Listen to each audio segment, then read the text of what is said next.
प्रधानमंत्री नरेंद्र मोदी ने no money for terror मंत्री स्तरीय सम्मेलन को किया संबोधित।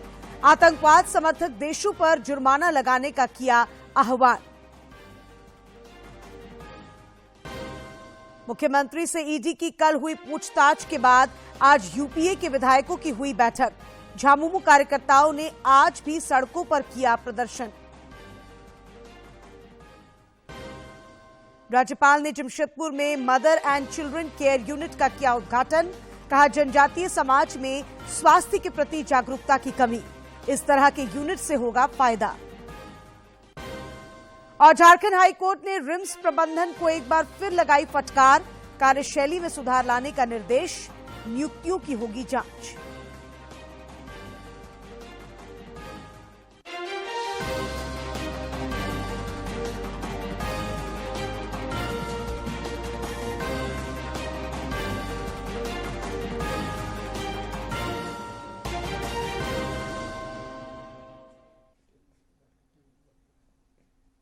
नमस्कार, खबरें झारखंड में आपका स्वागत है। मैं हूं डॉक्टर रशीता आनंद और अब समाचार विस्तार से।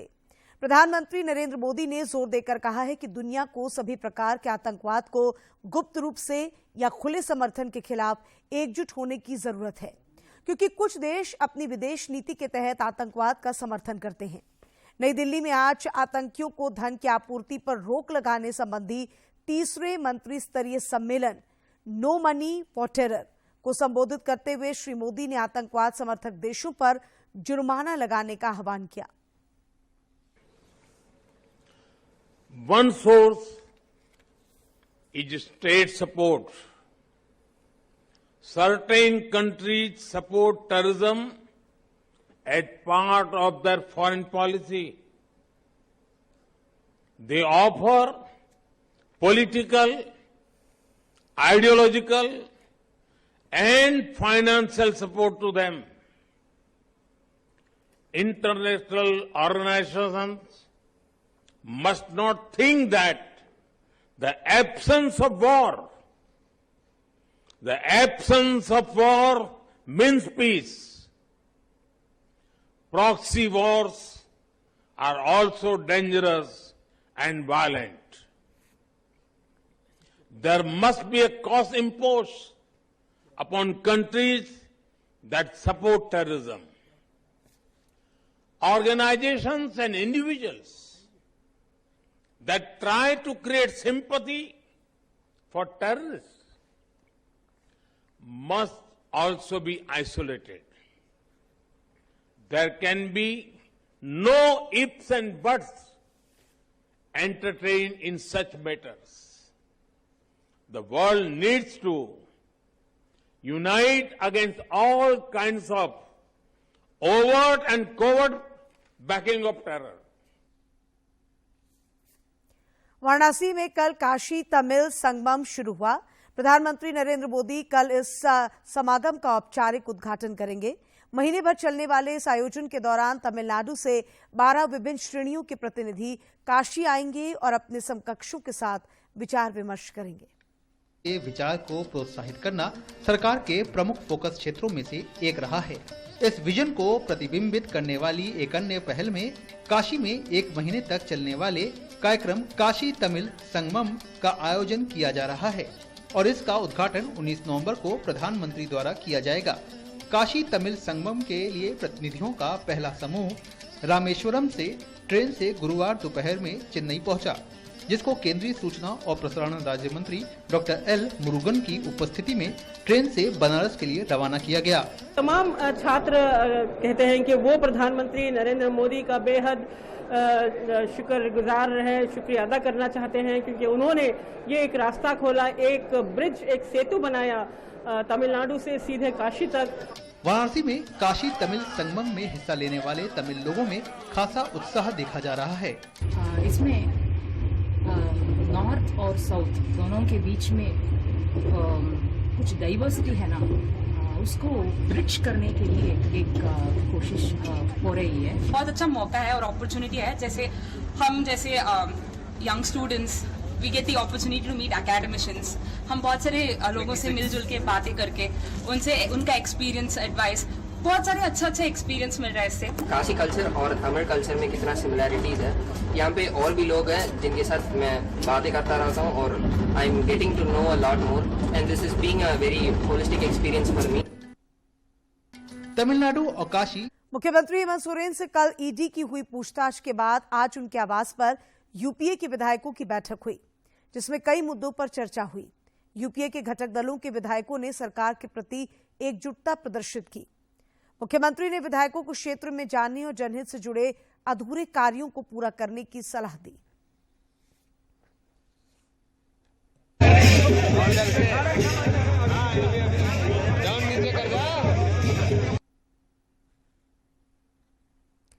कल लगभग 9 घंटे तक प्रवर्तन निदेशालय के सवालों का जवाब देने के बाद आज मुख्यमंत्री हेमंत सोरेन ने अपने आवास के समक्ष जमे कार्यकर्ताओं को एक बार फिर संबोधित किया। उन्होंने कहा कि केंद्रीय एजेंसियों को निष्पक्ष होकर जांच करनी चाहिए। मुख्यमंत्री हेमंत सोरेन ने कहा है कि केंद्रीय एजेंसी यदि निष्पक्ष होकर जांच करेगी तो उन्हें सरकार का पूरा सहयोग मिलेगा। मुख्यमंत्री आवास के समक्ष झामुमो कार्यकर्ताओं को संबोधित करते हुए हेमंत सोरेन ने कहा कि प्रवर्तन निदेशालय की ओर से कल लगभग 8 घंटे तक सवाल जवाब का सिलसिला चलता रहा। उन्होंने कहा कि प्रवर्तन निदेशालय से उनका आग्रह था कि खनन घोटाला मामले से जुड़े सभी पहलुओं को दूध का दूध, पानी का पानी किया जाए। हमें कोई परहेज नहीं है, कोई गुरेज नहीं है, लेकिन जिस तरीके से उदाहरण दिख रहा है, जिस तरीके से उनका संदेश बाहर आ रहा है कि पूरा देश के अंदर सिर्फ और सिर्फ गैर भाजपा शासित राज्यों की अंदर उनकी कार्रवाई चल रही है। मुख्यमंत्री ने कहा कि संवैधानिक पदों पर बैठे लोगों को संविधान का पालन करना चाहिए। क्या पूरा देश भाजपा का शासित राज्य का कोई दूध का धुला हुआ है क्या?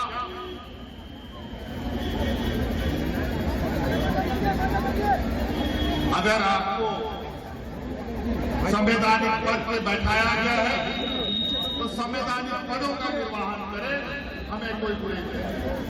उन्होंने कहा कि झारखंड में पूर्ण बहुमत की सरकार है, सरकार पर किसी प्रकार का कोई संकट नहीं है।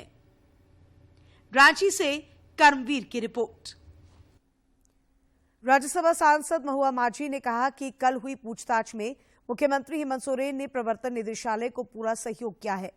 उन्होंने आश्वस्त किया कि आगे जब भी मुख्यमंत्री को पूछताछ के लिए बुलाया जाएगा, वो ईडी कार्यालय जाकर अपनी बातों को रखेंगे।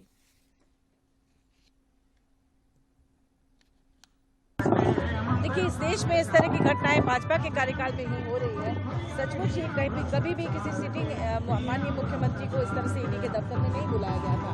और अगर केंद्रीय जांच एजेंसियां तटस्थ और निष्पक्ष रूप से काम करती तो इसके पहले जो भाजपा सरकार थी उसके मुख्यमंत्री, उनके मंत्रियों पर ढेर सारे आरोप लगे हैं और उन पर कभी ईडी का कोई रेड नहीं हो रहा है, उन्हें समन भी नहीं किया जा रहा है। और माननीय मुख्यमंत्री जी ने ये भी कहा कि कल जो बातचीत हुई उससे उनको ऐसा लगा कि वो सारी जांच, मतलब वो सारे सांप निकल कर उस बिल में जाएंगे जहां पर भाजपा के लोग ही बैठे हुए हैं। इसलिए कुछ ऐसी बातें हैं, मुझे लगता है कि जांच जाएगी तो उन्हीं के घर जाएगी। इधर कांग्रेस के निलंबित विधायक इरफान अंसारी ने कहा है कि मुख्यमंत्री हेमंत सोरेन जांच प्रक्रिया से पूरी तरह बेदाग होकर बाहर निकलेंगे।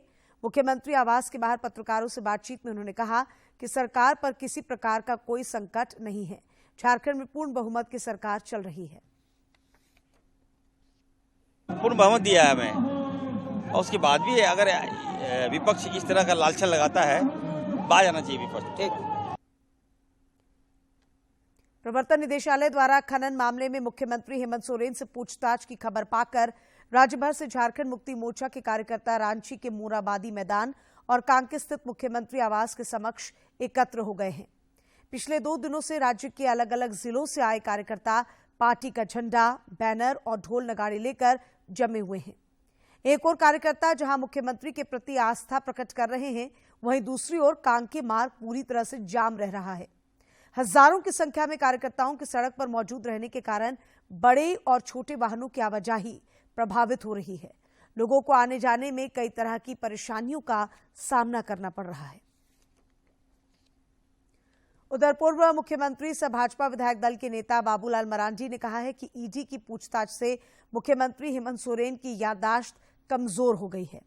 उन्होंने कहा कि मुख्यमंत्री सत्यमेव जयते की बात पर कायम रहें और जेल में बंद अपने सहयोगियों को नहीं जानने का झूठ बोलना बंद करें। हेमंत सरकार पर लगे भ्रष्टाचार के गंभीर आरोपों को लेकर भाजपा कल से एक बार फिर जनता के बीच जाने वाली है। राज्य के सभी जिलों में 21 नवंबर तक हेमंत हटाओ झारखंड बचाओ आक्रोश प्रदर्शन करेगी। इस प्रदर्शन में पार्टी के प्रदेश अध्यक्ष दीपक प्रकाश, विधायक दल के नेता बाबूलाल मरांडी और भाजपा के राष्ट्रीय उपाध्यक्ष रघुवर दास के अलावा सांसद, विधायक और पदाधिकारी भाग लेंगे। राज्यपाल रमेश बैस ने आज जमशेदपुर के बिष्टुपुर में सत्य साई बाबा ट्रस्ट के mother and children care unit का उद्घाटन किया। जमशेदपुर में सत्य साई बाबा ट्रस्ट के mother and children's care unit का उद्घाटन करते हुए राज्यपाल ने कहा कि इस अस्पताल से झारखंड के ग्रामीण क्षेत्रों में रहने वाले आदिवासियों को काफी लाभ होगा। आज यहाँ पर mother and children care unit जो को प्रारंभ किया गया है, ये सिर्फ जमशेदपुर नहीं, आसपास के ग्रामीण इलाकों के लिए भी काफी लाभप्रद होगा। राज्यपाल ने आगे कहा कि झारखंड के आदिवासियों को आज भी बीमारी को लेकर सही समझ नहीं है। वे आज भी बीमारी होने पर झाड़ फूक पर विश्वास करते हैं। झारखंड एक गरीब प्रदेश है, आदिवासी बाहुल्य है। यहाँ के आदिवासियों को भी पता नहीं होता कि उनको क्या बीमारी है। अभी भी परंपरागत से वो झाड़ फूक पर ही निर्भर रहते हैं। अगर यहाँ भी वैसा एक हॉस्पिटल खुल जाए, रायपुर में जो हॉस्पिटल है उनकी खासियत मरीज का ऑपरेशन तो होता ही है, दवाई निःशुल्क मिलती है, लेकिन मरीज के साथ दो उनके परिवार के सदस्य अगर जाते हैं, उन दो परिवार के सदस्य को रहने का और खाने का भी निःशुल्क व्यवस्था होता है। इस अवसर पर सत्य साई बाबा ट्रस्ट के प्रमुख डॉक्टर श्रीनिवास ने कहा कि झारखंड के 10,000 परिवार प्रतिवर्ष छत्तीसगढ़ के रायपुर में जाकर अपना इलाज कराते हैं। अभी तक 1,000 से अधिक लोगों का हार्ट का सफल ऑपरेशन किया जा चुका है। जनजातीय मामलों के केंद्रीय मंत्री अर्जुन मुंडा ने आज केंद्रीय वित्त मंत्री निर्मला सीतारमण से दिल्ली स्थित उनके कार्यालय में मुलाकात की। इस मुलाकात के दौरान वनवासी कल्याण आश्रम के अखिल भारतीय संगठन मंत्री विष्णुकांत एवं भारतीय मजदूर संघ के सुरेंद्रन उपस्थित थे। इस मुलाकात के दौरान श्री मुंडा ने जनजातीय समुदाय की समस्याओं पर चर्चा की। धनबाद जिले की ईसीएल के कापासारा आउटसोर्सिंग कोलियरी में चाल धंसने से कई लोगों की दबने की आशंका है। मिली जानकारी के मुताबिक अवैध खनन के दौरान 100 मीटर पर भूधसान हुआ है। इसके कारण धौड़ा जाने वाले कच्चे रास्ते में दरार पड़ गई है। बताया जा रहा है कि जामताड़ा और पुरुलिया सहित अन्य जगहों से लोग आकर अवैध खनन करते थे। धनबाद के ग्रामीण एसपी ने बताया कि मामले की जांच की जा रही है। झारखंड हाईकोर्ट ने रिम्स की बदहाली पर आज एक बार फिर प्रबंधन को फटकार लगाई है। रिम्स से जुड़े कई मामलों पर सुनवाई करते हुए खंडपीठ ने कहा कि प्रबंधन को शर्म आनी चाहिए कि एक ट्रॉली लेने के लिए मोबाइल गिरवी रखना पड़ता है। खंडपीठ ने नियुक्ति से जुड़े मामले पर कहा कि इसकी जांच के लिए कमेटी गठित की जाएगी। कोर्ट ने प्रबंधन को कार्यशैली में सुधार लाने की हिदायत दी है। मामले की अगली सुनवाई 22 नवंबर को होगी। बोकारो के उपायुक्त कुलदीप चौधरी ने आज चास अनुमंडल कार्यालय के लिए चिन्हित भूमि का निरीक्षण किया। इस निरीक्षण के दौरान कार्यपालक अभियंता ने उपायुक्त को बताया कि अनुमंडल कार्यालय के लिए चिन्हित भूमि के पास वन भूमि होने के कारण निर्माण कार्य बाधित हो रहा है। उपायुक्त ने कार्यपाल अभियंता से इस संदर्भ में प्रतिवेदन मांगा है और कहा है कि भूमि हस्तांतरण की कार्रवाई जल्द ही की जाए।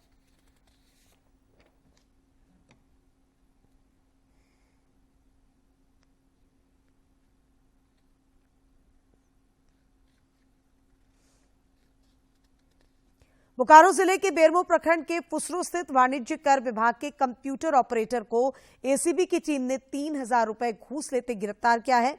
लखेंद्र कुमार महतो ने एसीबी से इसकी शिकायत की थी। भारत सरकार के अन्वेषण और अनुसंधान संस्थान की जमशेदपुर स्थित परमाणु खनिज निदेशालय (EMD) के तत्वावधान में आज से खास महल में सिंहभूम उड़ीसा केंद्र से भू विज्ञान और खनिज अन्वेषण के बदलते आयाम विषय पर 2 दिवसीय सेमिनार शुरू हुआ। जमशेदपुर स्थित परमाणु खनिज निदेशालय (EMD) द्वारा खास महल में आज से शुरू 2 दिवसीय सेमिनार को संबोधित करते हुए मुख्य अतिथि uranium corporation of India limited के CMD डॉक्टर CK असनानी ने कहा कि UCIL की स्थिति बहुत अच्छी है।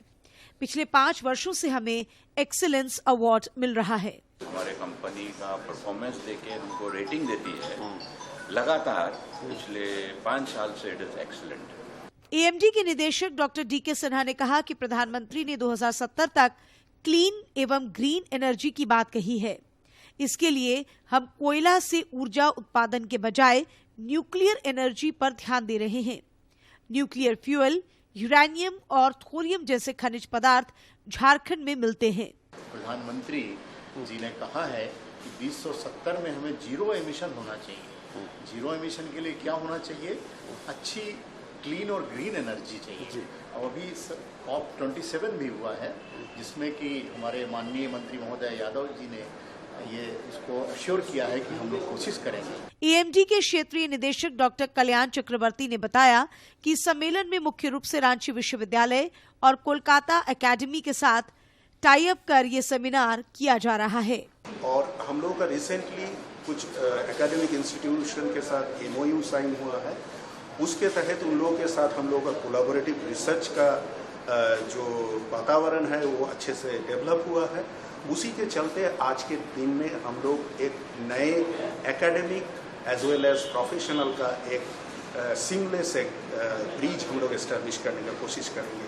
इस सेमिनार में पूर्वी भारत में हाल के दिनों में हासिल किए गए नए विकास और खनिज अन्वेषण की स्थिति पर विचार विमर्श किया जाएगा। वे सेमिनार खनिज संसाधनों की खोज और दोहन से संबंधित विभिन्न मुद्दों और खनिज उद्योगों की चुनौतियों पर बातचीत करने के लिए एक साझा मंच भी प्रदान करेगा। जमशेदपुर से राजेश कुमार लालदास की रिपोर्ट। जनजातीय मामलों के केंद्रीय मंत्री अर्जुन मुंडा दिल्ली विश्वविद्यालय के शताब्दी वर्ष और फिट इंडिया के तहत आयोजित सेंटिनरी रन में शामिल हुए। इस दौड़ में ओलंपिक स्वर्ण पदक विजेता नीरज चोपड़ा, दिल्ली विश्वविद्यालय की कुलपति प्रोफेसर योगेश सिंह समेत अन्य लोगों ने हिस्सा लिया।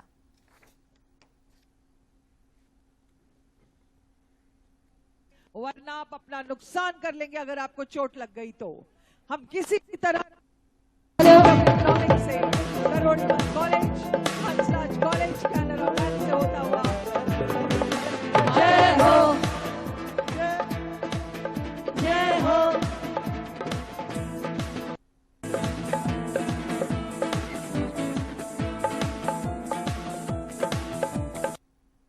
आगे हो गए हिंदुस्तानी।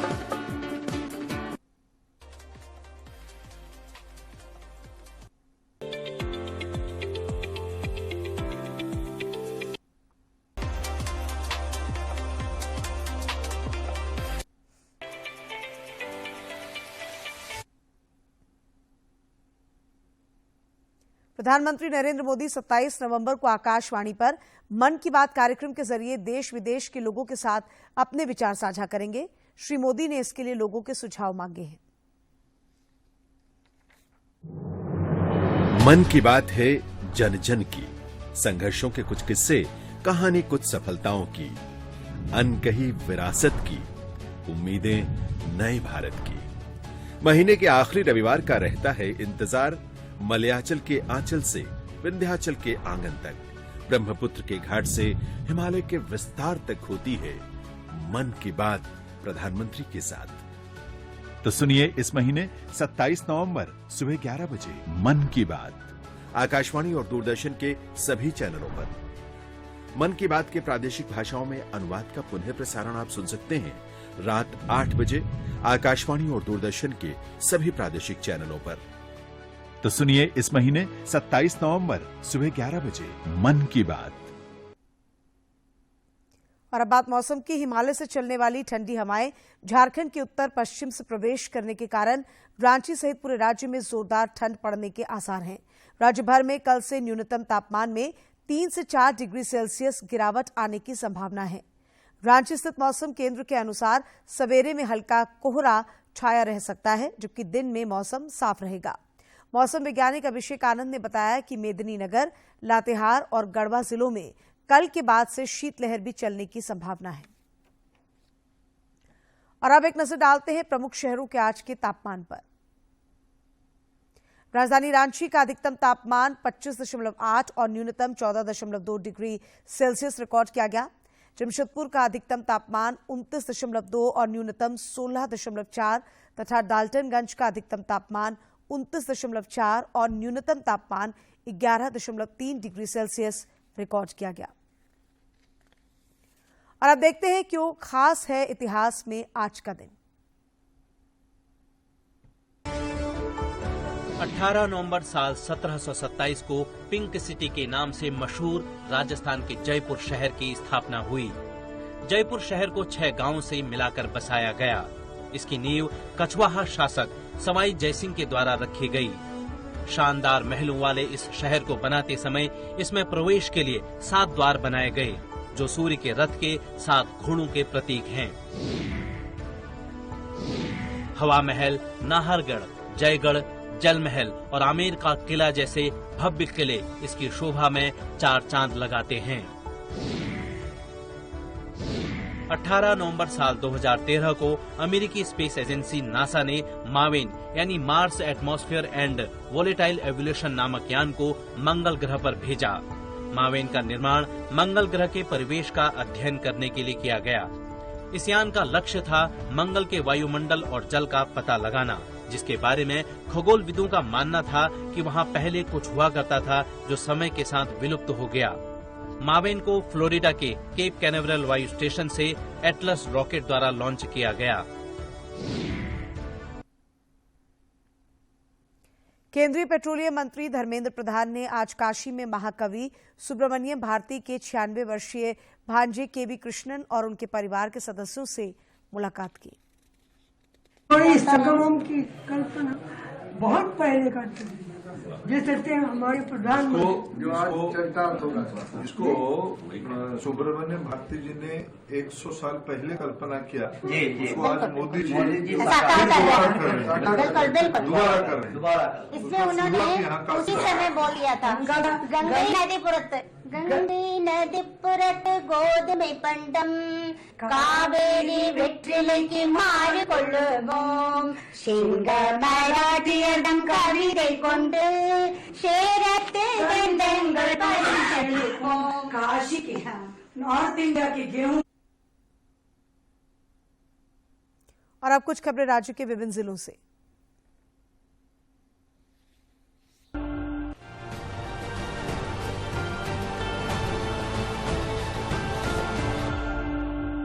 अखिल भारतीय समन्वित क्षमतावान फसल विकास शोध परियोजना ICAR के राष्ट्रीय निदेशक डॉक्टर हनुमान लाल रगेर एवं वैज्ञानिक डॉक्टर जितेंद्र कुमार तिवारी ने बिरसा कृषि विश्वविद्यालय का दौरा किया। इन्होंने अनुवांशिका एवं पौधा प्रजनन विभाग द्वारा संचालित क्षमतावान फसल विकास शोध परियोजना के अधीन खरीफ 2022 में संचालित अनुसंधान एवं प्रसार कार्यों की प्रगति की समीक्षा की। ICAR के राष्ट्रीय निदेशक डॉक्टर हनुमान लाल रगेर ने बताया कि झारखंड में परंपरागत तौर पर क्षमतावान फसलों की खेती की काफी संभावनाएं हैं। रांची के मोरहाबादी मैदान में 24 से 28 नवंबर तक JCI रांची का 25वां एक्सपो उत्सव का आयोजन किया जाएगा, जिसका भूमि पूजन चीफ कोऑर्डिनेटर अभिषेक केडिया के हाथों संपन्न हुआ। इस अवसर पर अध्यक्ष सौरभ शाह ने बताया कि एक्सपो उत्सव को लेकर रांची के लोगों में काफी उत्साह है। इस एक्सपो में 300 से अधिक स्टॉल लगाए जाएंगे। टाटा स्टील के Tata education excellence programme TEEP के सहयोग से टेलको स्थित गुलमोहर हाई स्कूल में करियर एक्सपो का आयोजन किया गया है। इस एक्सपो में 25 विश्वविद्यालयों के विद्यार्थी भाग ले रहे हैं। टाटा स्टील कॉर्पोरेट सर्विसेज के vice president Chanakya Chaudhary, Tata Motors के प्लांट हेड रविंद्र कुलकर्णी और टिन प्लेट के प्रबंध निदेशक RN मूर्ति ने एक्सपो का उद्घाटन किया। हजारीबाग की कैनरी हिल पर 600 साल पुरानी ऐतिहासिक धरोहर मिली है। हजारीबाग की प्रकृति प्रेमी और पर्यावरण पर शोध करने वाले मृत्युंजय शर्मा को ये बेशकीमती धरोहर मिली है। मृत्युंजय शर्मा ने बताया कि उन्होंने मेगालिथ के बारे में मेगालिथ शोधकर्ता सह खोजकर्ता शुभाशीष दास को भी जानकारी दी है। उन्होंने भी इस बात को लेकर हामी भरी है कि ये मेगालिथ लगभग 500 से 600 साल पुराना हो सकता है। रांची के सांसद संजय सेठ ने कहा है कि ओबीसी को आरक्षण देने के नाम पर झूठी राजनीति कर रही राज्य की यूपीए सरकार का सच सामने आ गया है। नगर निगम चुनाव में ओबीसी के लिए एक भी सीट आरक्षित नहीं करना राज्य सरकार की असलियत को दर्शाता है। सभी वर्गों को झूठे लॉलीपॉप से छलने वाली ये सरकार अब ओबीसी को भी छल रही है। गुमला की पुलिस अधीक्षक ने गुड़मा पिकेट का औचक निरीक्षण कर वहां तैनात पुलिस पदाधिकारियों और कर्मियों को आवश्यक दिशा निर्देश दिए।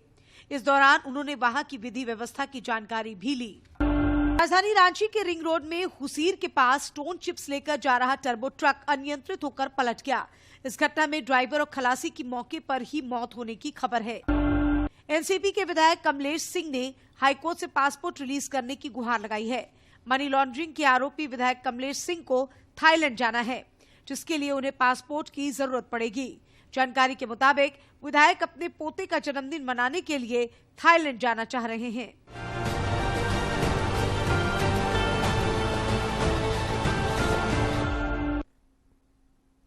हमारे देश की माटी पुत्र किसान पसीना बहाने में कम नहीं है। कमी थी तो सुविधाओं की, जिसे आकांक्षी जिला कार्यक्रम ने अब पूरा कर दिया है। पेश है आकांक्षी जिला चतरा से ये खास रिपोर्ट, जहां केंद्र प्रायोजित मनरेगा कूप योजना किसानों के लिए वरदान साबित हो रही है।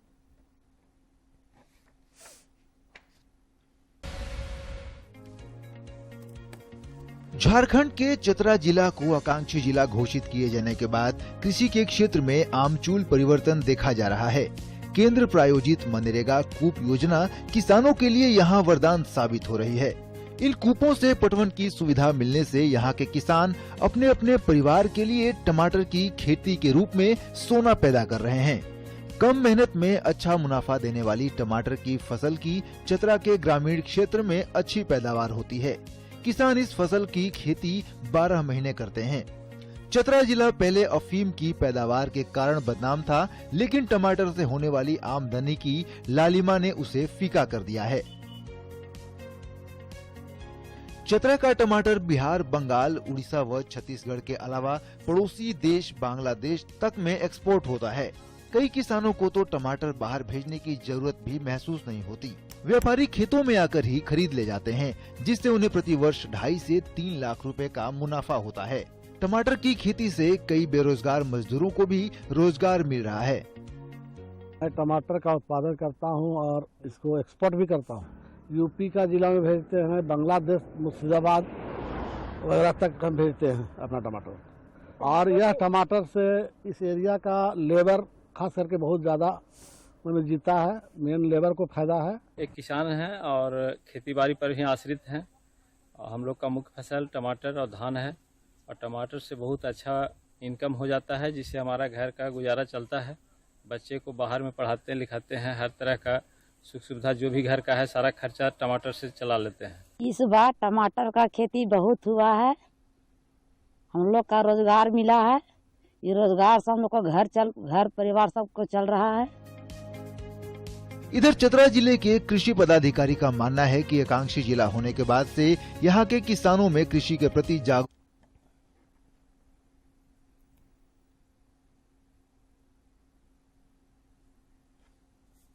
और अंत में मुख्य समाचार एक बार फिर। प्रधानमंत्री नरेंद्र मोदी ने नो मनी फॉर टेरर मंत्री स्तरीय सम्मेलन को किया संबोधित। आतंकवाद समर्थक देशों पर जुर्माना लगाने का किया आह्वान। मुख्यमंत्री से ईडी की कल हुई पूछताछ के बाद आज यूपीए के विधायकों की हुई बैठक।